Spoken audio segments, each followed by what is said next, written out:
Pemirsa, pasca pencabutan status kedaruratan global atas COVID-19 oleh WHO, Menteri Kesehatan Budi Gunadi Sadikin menganggap bahwa masyarakat Indonesia telah siap untuk bersikap proaktif terhadap penyebaran virus itu.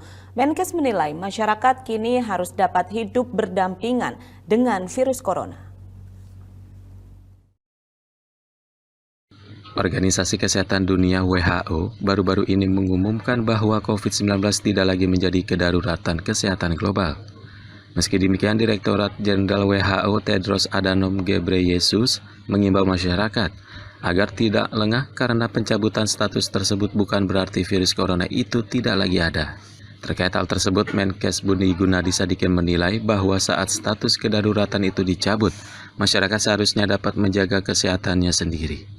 Ia pun menganggap bahwa masyarakat Indonesia telah mampu mempraktekkan kemandirian tersebut.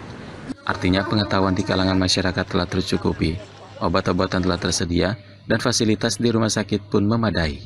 Kesadaran di masyarakat pun tercermin dalam salah satu contoh yang ia sebut, yakni saat masyarakat berinisiatif untuk menggunakan masker saat berpergian dengan kondisi tubuh yang tidak prima.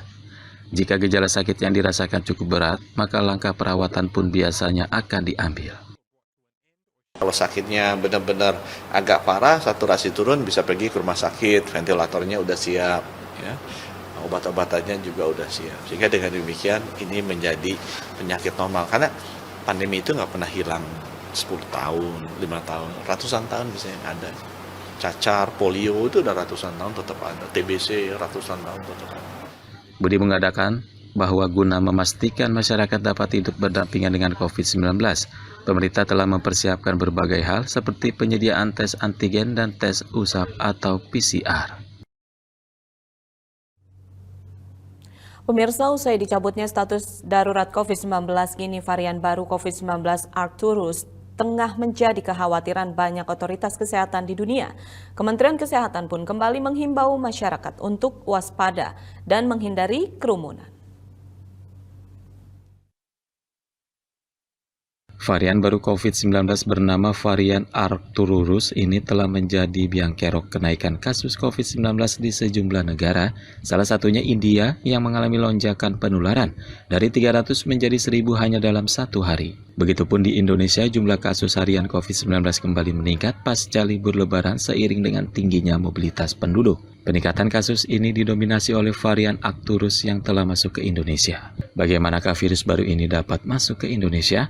Kemenkes pun menyebut Arcturus masuk ke Indonesia pada bulan Maret lalu. Ya, kalau kita deteksi pertama dari pemeriksaan genome sequencing yang kita dapatkan dari sampel yang positif di akhir Maret 2023, itu memang kita menemukan ada 2 sampel positif yang positif subvarian Arcturus ya. Karena kan subvarian Arcturus ini dilaporkan awal-awal tuh sejak dari akhir Februari, bahkan India itu melaporkan pertengahan Maret ya sebagai penyebab peningkatan kasus di India.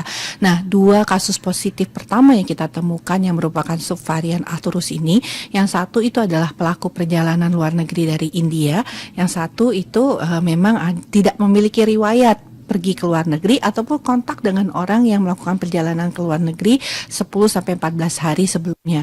Nah, jadi memang kalau kita melihat pertama mungkin masuknya ini adalah dari pelaku perjalanan luar negeri. Yang kedua memang terjadi mutasi dengan sendirinya karena memang dengan situasi berbagai kondisi ya, artinya imunitas juga memang kita tahu bahwa kecenderungan dari virus COVID-19 ini sendiri adalah virus yang memang senang bermutasi gitu ya, sehingga kita tidak bisa melihat apakah ini karena dari luar ataukah memang dari dalam. Jadi kemungkinan ada 2, memang ada virus yang terbawa saat melakukan perjalanan luar negeri, tapi mutasi dalam atau lokal itu juga menjadi salah satu kemungkinan adanya varian dari Arcturus ini.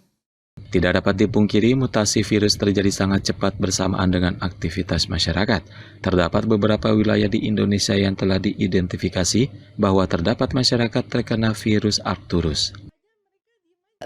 Sudah ada 20 kasus subvarian Arcturus yang kita dapatkan dari genome sequencing. Jadi sudah mulai terjadi pergeseran ya dari subvarian BA4 BA5 yang awalnya mendominasi sebagian besar daripada peredaran virus COVID-19. Nah, saat ini sudah mulai ada perubahan. Jadi subvarian Arcturus tadi mulai perlahan-lahan menggantikan jumlah daripada pemeriksaan genom sequencing yang kita dapatkan.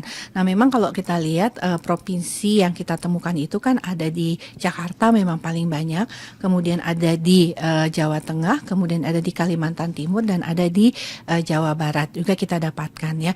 Nah, jadi dan kalau kita lihat pola yang sekarang paling tinggi kan memang Jakarta ya, dengan kasus yang positif COVID-19 ini.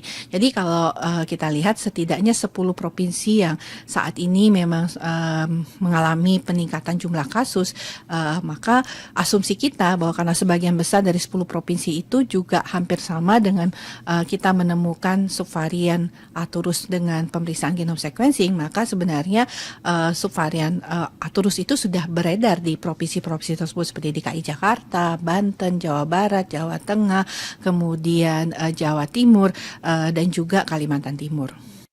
Subvarian Arcturus ini memang memiliki gejala yang sedikit berbeda dengan varian lainnya. Namun mutasi virus yang masif ini pada umumnya tidak menimbulkan gejala yang berat. Tidak ada gejala yang berbeda ya, karena dia kan sebenarnya seperti penyakit flu ya, dan bahkan masyarakat sekarang mengatakan saya ini hanya kena flu biasa karena keluhannya hanya batuk, pilek, demam. Memang di India itu dilaporkan ada pasien yang kemudian disertai sakit mata yang berat. Jadi di India tuh banyak yang positif Arcturus tapi juga dia menderita sakit mata. Nah, sayangnya di Indonesia itu kita cuma hanya ketemu satu kasus. Jadi tidak spesifik ya, karena mungkin India dan Indonesia mungkin berbeda ya gejala klinis. Tapi yang pasti gejala rata-rata yang kita dapatkan dari 20 orang yang kemarin kita lakukan penyelidikan kontak ya, karena mereka positif subvarian Arcturus itu 3 gejala utamanya batuk, pilek, dan demam. Ada juga yang sesak yang sempat dirawat di rumah sakit ya, tapi kemudian setelah perawatan 10 hari sudah sehat dan beraktivitas normal kembali. Kepala Biro Komunikasi dan Pelayanan Publik Siti Nadia Tirmizi juga menyebut, hingga sejauh ini angka virus Arcturus masih dalam kondisi aman, sehingga tidak akan ada pemberlakuan pembatasan kegiatan masyarakat atau PPKM, hingga pembatasan sosial berskala besar atau PSBB yang sebelumnya dilakukan. Untuk itu, Kemenkes mengimbau kepada seluruh masyarakat agar tetap menjaga kesehatan, menggunakan masker, dan menghindari kerumunan. Fani Agnia, Diki Pratama, Garuda TV melaporkan dari Jakarta.